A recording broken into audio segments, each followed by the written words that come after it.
We're back with Michael Steele and David Plouffe, and I said I wanted to come back. I didn't want to quite finish with guns because there's some sound I want to play that I find utterly infuriating, and I have a feeling that you guys might too. So let's play a little Laura Ingraham talking about the link between marijuana and mass shootings, and then we can talk about that, and then we'll move on to angry moms shortly thereafter. Let's play it. I'm doing this topic tonight, and I'm going to probably get a lot of hate mail because of it, because it's so serious.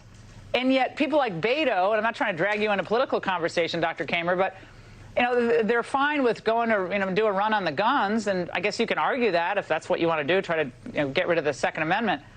But yet completely oblivious to what legalization of marijuana has done and is doing to an entire generation of Americans with violent consequences.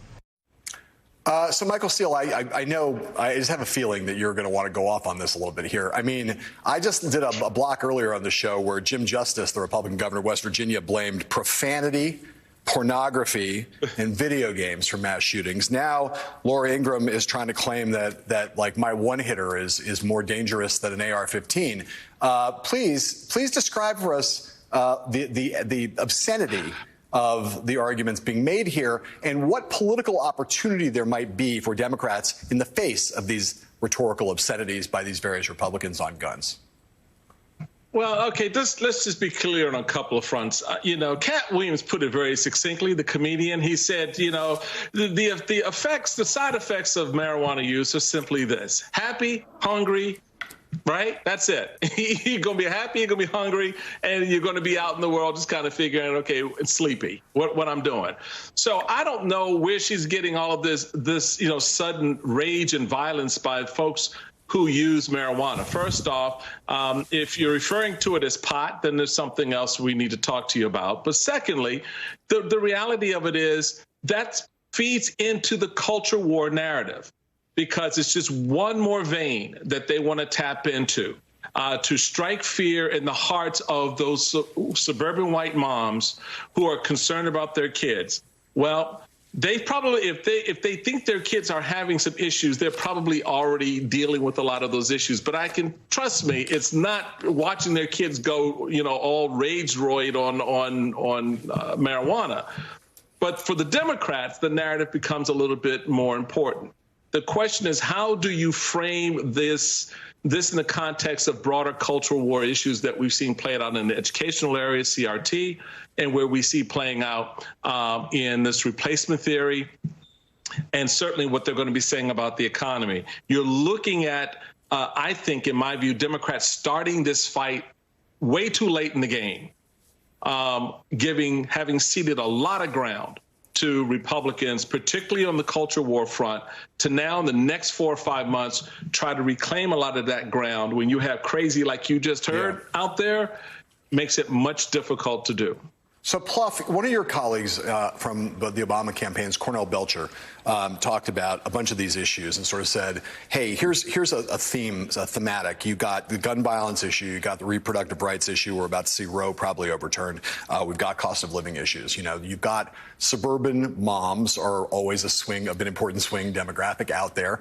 My experience with suburban moms, I had one once. She was pretty sensible, and if she had heard Laura Ingraham talking about reefer madness, she would have thought she was an idiot and would not have. That wouldn't have preyed on her fears at all. She'd be a lot more afraid of school shootings and of losing women's reproductive rights. This seems like there is an opportunity here for Democrats, and that's what Cornell Belcher is saying. It's like there's a way to stitch this together that can work for Democrats. You agree with that, and what is that way?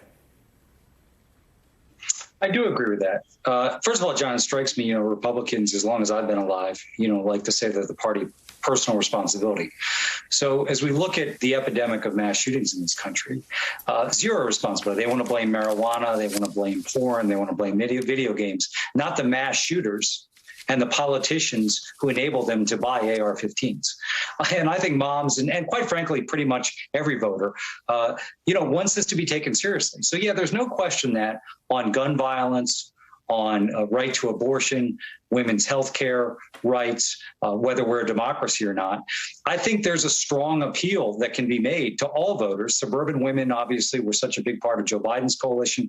He won women overwhelmingly, won the suburbs overwhelmingly or narrowly, but because of his big margins with suburban women voters, they were a big part of the Obama coalition. So, but I do think there's some cross pressure, because suburban voters, men and women, many of them are living paycheck to paycheck, maybe a little more comfortably than others. Only half the country's in the stock market. A lot of those voters tend to be, and their 401ks down. So I think you also have to say, listen, the Republicans aren't going to do anything. This brand of Republicans, Michael's brand of Republican might have done something. He's not going to do anything about inflation, or they're going to go on their own culture war. They're going to try and ban abortion federally. They're going to make it easier for mass murderers to get weapons. They're going to do Trump family bidding and try and get rid of our democracy. So they're wrong on those issues, but they're also not going to do anything on the economy. So, yeah, Democrats have to get wickedly aggressive here about turning this into a choice and a searing choice. And if you do that, I think Cornell's right. I think you can have some effect. But make no mistake, right now, this is a devastatingly negative political environment for Democrats. And if the trajectory of inflation doesn't change between now and October, it doesn't have to be eradicated. Trajectories matter, as you know.